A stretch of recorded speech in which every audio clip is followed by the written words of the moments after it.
So even though Halloween's behind us, I still wanted to do this review because they've just released this director's cut on Amazon Prime and it's Doctor Sleep.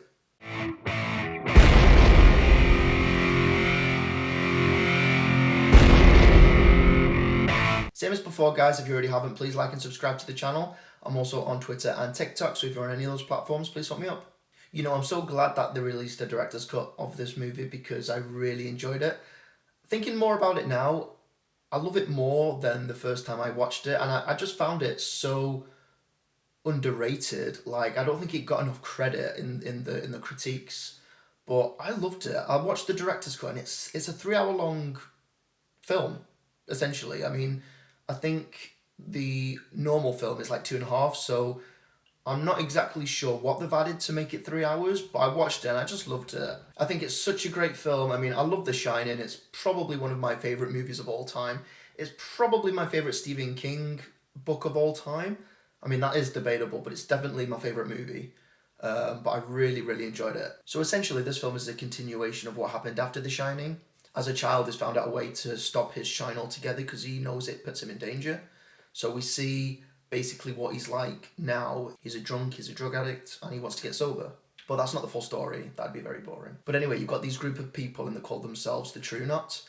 And they're these people that hunt and track down people with special abilities. Thinking back to it now, the first time I watched this, I never realised how brutal it was. And there's some really disturbing scenes in this movie that you're like, oh my god, that really happened. So the story follows Danny from as a child into his later years as an adult. And as his father, he's an alcoholic and he's trying to deal with his demons. Now, if you remember the caretaker in the original, he comes to Danny in this movie and teaches him how he's able to lock these ghosts in the back of his mind so they can never hurt him again. And in doing so, we see him grow up into an adult.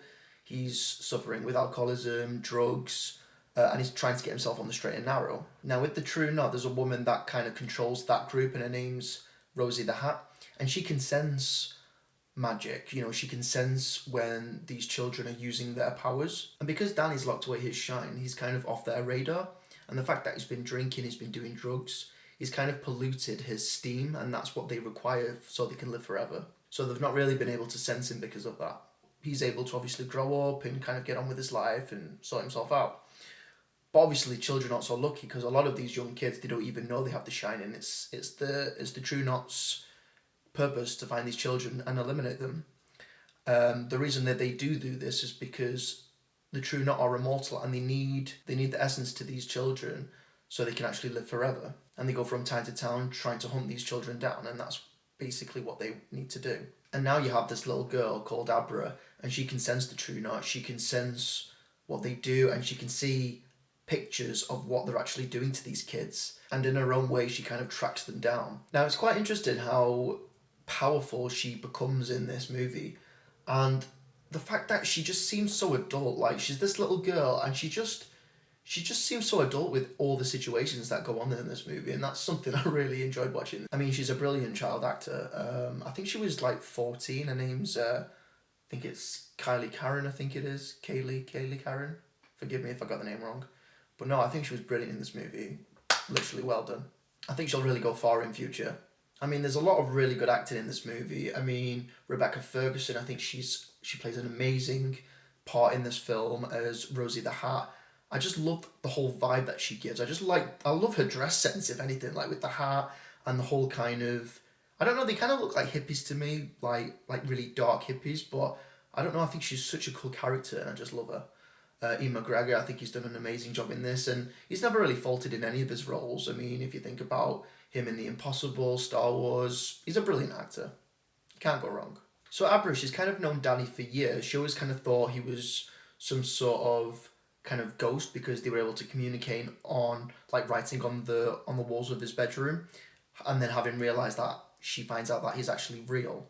And obviously things start taking a really bad turn from all the murders and everything, and eventually they find each other, or she finds him, and basically tells him that, you know, children are being murdered, and I know that you have this power from what I have, and we really need to stop these people. But he knows that it's a really bad idea, and he just wants to be left alone. But he then realises the fact that this is not going away. He really needs to trust her and do what needs to be done, because it is escalating, and he realises that these murders are occurring, and she's right, it needs to be stopped. So in a nutshell, they both team up and they go on a killing spree. Rosie can sense the fact that Abra is a very powerful individual. The fact that she's able to see what's actually going on, and Rosie can sense this, and she kind of intervenes to find out who she is, and she realizes that she's not felt power that strong for the whole time she's been doing this, and she knows that she needs to find Abra and get her, basically, because she is really powerful, and her people wonder whether it's probably best for her to join the group, and Rosie doesn't want anybody in the group that's actually more powerful than they are, because she thinks that she's going to be a threat, so they have no choice but to pursue her. I know I'm kind of skimming the whole story, but it really is a long story. It's probably too long to go into more detail. I mean, that would probably take me like an hour or so, but I just don't have time to do that. But I'll be very brief. But I do like the whole aspect that the whole showdown just collaborated in the hotel. And even just the soundtrack, it was just so eerie. And like, even from the start of the movie, when you hear that dun dun dun, like, oh my god, it just literally puts shivers all over your body. Like, just that soundtrack is just so epic. It's like the Jaws soundtrack, it's like the Halloween soundtrack. Once you hear it, you just know exactly where it's from. And I just thought it was just, even watching it at the cinema, I remember watching this movie in the cinema for the first time, and just listening to that soundtrack was just so epic. You know, it just, so many memories. But yeah, the whole showdown just takes place in the hotel, and you know what, the set is just seamless. It's just exactly like the original. It's like the hallway, the bathroom scene. Oh my god, don't get me started on the bathroom scene. I had nightmares about that scene, and you get that in this movie, and it's just, oh my god, it's just so chilling to watch. I mean, for those that have watched The Shining and haven't seen this movie, you know, you are going to get that. You are going to get those jump scares and the chilliness of it all. I mean, this film definitely does have a lot of potential. I can probably see this film kind of moving on to a next film, maybe another sequel, a prequel. You know, it does have that kind of potential. If Stephen King wanted to do it, it really could. The fact that the story could go into so many different directions, you know, it's practically limitless. As long as they keep it going the way it should be, like this film, I think it really could go very far. Definitely. Without a moment's thought, I'd give this film a 10 out of 10, without a doubt. Like, it's amazing. I mean, honestly, if I ever went back to reading books again, I mean, I've not read a book in such a long time, and I think it's just having the patience to do so. But if there was any book, I would totally read this book.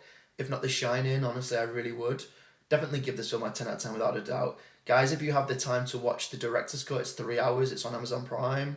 Do it, because it'll be totally worth it. Like I said before, if you already haven't, please like and subscribe to the channel. I'd really appreciate it. Please comment below, let me know, turn on notifications, and please, like I say before, please subscribe to the channel. I'd really appreciate it. And have a good evening, guys. Take care. Bye.